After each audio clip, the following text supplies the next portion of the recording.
Hello movie lovers.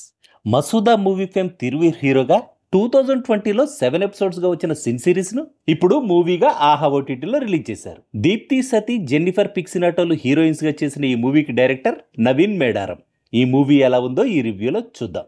ఇదొక bold romantic drama. Movie duration 1 hour 30 minutes. Movie మాత్రం మీరు మీ ఫ్యామిలీతో కలిసి చూసేలా లేదు.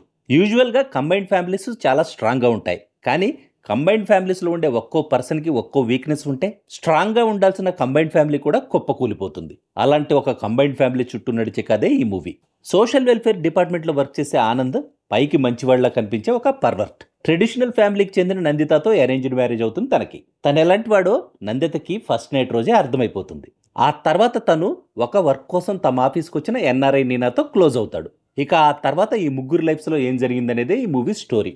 కోడలుగా కొత్తగా కాపురానికి వచ్చిన నందితకు తన పర్వెట్టెడ్ హస్బెండ్ ఆనంద్కి మధ్య వచ్చే సీన్స్ అన్నీ రియలిస్టిక్గా ఉన్నాయి. కానీ అమెరికా నుంచి వచ్చిన ఎన్ఆర్ఐ నీనా ఆనంద్కి దగ్గర అవడం మాత్రం న్యాచురల్గా అనిపించలేదు. కథ నడపడం కోసం డైరెక్టరే కావాలని ఆ క్యారెక్టర్ని ఆనంద్కి దగ్గర చేసినట్టు అనిపించింది.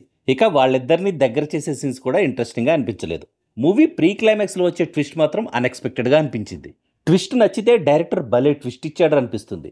నచ్చకపోతే మాత్రం ఇది కూడా ఒక ట్విస్టేనా అనిపిస్తుంది.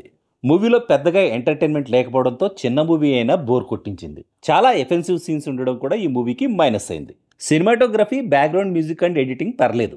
మెయిన్ లీడ్స్గా యాక్ట్ చేసిన తిరువీర్, దీప్తి, జెన్నిఫర్ యాక్టింగ్ మాత్రం బాగుంది. ఫైనల్గా చెప్పాలంటే 2020లోనే ఇంత బోల్డ్గా డిఫరెంట్గా తీసిన డైరెక్టర్ నవీన్ మేడారం గట్స్కి నాకైతే ఆశ్చర్యం వేసింది. కానీ అనవసరమైన బూతు సీన్లు, చెప్పాలనుకున్న మెసేజ్ని ఆడియన్స్కి నచ్చే పద్ధతిలో కాకుండా తనకు తోచిన పద్ధతిలో చెప్పడం, క్లైమాక్స్ ట్విస్ట్ కూడా కామన్ ఆడియన్స్కి డైజెస్ట్ అయ్యేలా లేకపోవడం వల్ల ఓవరాల్గా మూవీ బిలో యావరేజ్గా అనిపించింది.